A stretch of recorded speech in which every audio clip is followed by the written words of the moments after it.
Alright, I'm going to try to make this a Compost 101. So I'm just going to show you my composting system and what I'm going to be adding to it today to get more stuff to break down. So you don't need to be fancy to have a decent composting system. I have what is now a 3-bay system. 2 of them are here, and then I have a third one that is a composting tumbler over around the house. So I have these located as far from the house as I can, just because when I was initially setting this up, I wasn't sure what the pest situation was going to be, and it turns out that if you're managing your system correctly, then you're really not going to have much of a pest problem. So there's little gnats and stuff, but that's normal. And they help the process of breaking things down. And for instance, I'll open this up and oftentimes there'll be a frog inside. I don't know if it's attracted to the gnats or if it just likes it because it's warm and wet or what it is. But it's part of that process as well. So I'm going to show you what I'm adding to it today. So you can add stuff like so first you want to add green matter and brown matter. For instance, I've got some eggplants here. They're going to be mostly green matter. Eggshells, that's more brown, I suppose. Bananas is going to be more green. You can add cardboard. These are egg containers. That's going to be brown matter. Paper towels, just like if you're adding paper towels and cardboard and stuff, don't have it like soaked through with oil and stuff like that, because that's going to take longer to break down. And for cardboard, you don't want to have like with plastic. If you're going to add cardboard, you want to remove the plastic. Here's a cacao pod from my other video, so this is going to be some green matter. Here's some old apples and oranges. That'll be green matter. And when I say green and brown matter, that's just referring to dry versus wet generally. So I'll show you, I've got all this from our juice barn at work. This is the shreds from the juicer. It's like carrots and beets and all sorts of really good stuff that's mostly broken down already. So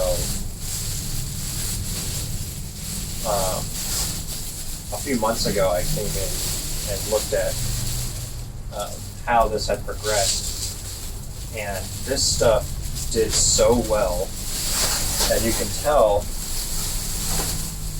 just by smelling it, it's going to have a very earthy smell.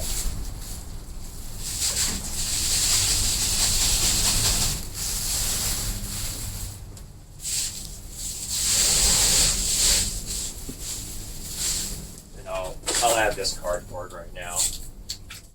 I'm going to remove the tape. And you generally want to alternate layers, alternate green and brown layers to have a more even distribution of green and brown matter. So I just got this second bay, so I'm kind of transitioning from this being my first bay to this being my second. So what I'll do, as this breaks down more, I will turn it and flip it into the second bay, and then fill this one up with new material. And then when the second one has broken down more, I will take it to the third bay, which is my compost tumbler, and I will finish it there. And you don't have to do any of this. You can just have a pile on the ground that you compost in. Like it could be that simple. You don't need these bays. It just makes it easier. And I got these ones for like $40 on Amazon. So I'm going to add more of the green matter stuff.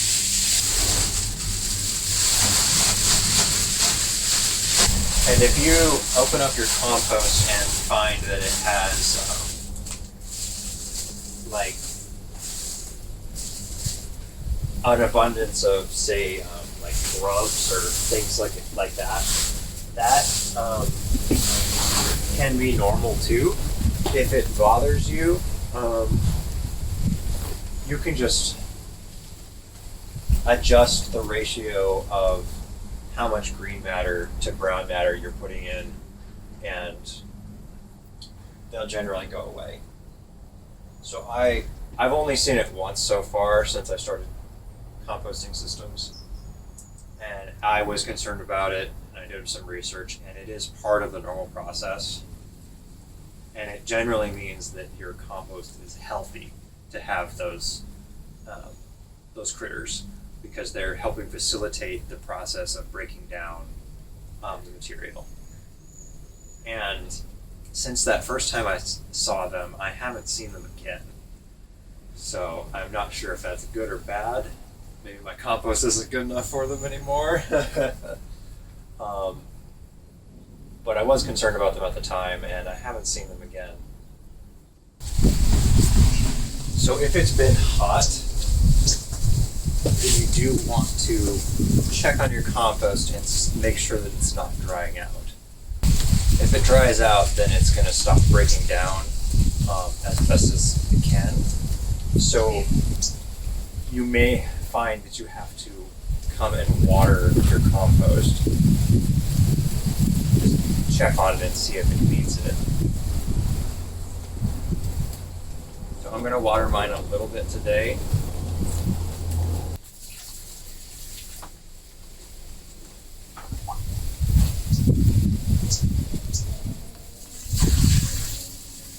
So that's it. Composting is really simple, and you don't have to do much. Here is my third bay. I can show you. It's less of a bay and more of a trash can sort of container. This used to have olives in it, and what I did was I just drilled a bunch of holes in it, and I use it as a compost tumbler. And the way it tumbles is I just put it on its side and roll it. And I found that to be a more economical version of the many compost tumblers that you'll find on the market. They tend to be like hundreds of dollars, and this cost me like $40 and just a little bit of time and effort to make all the holes.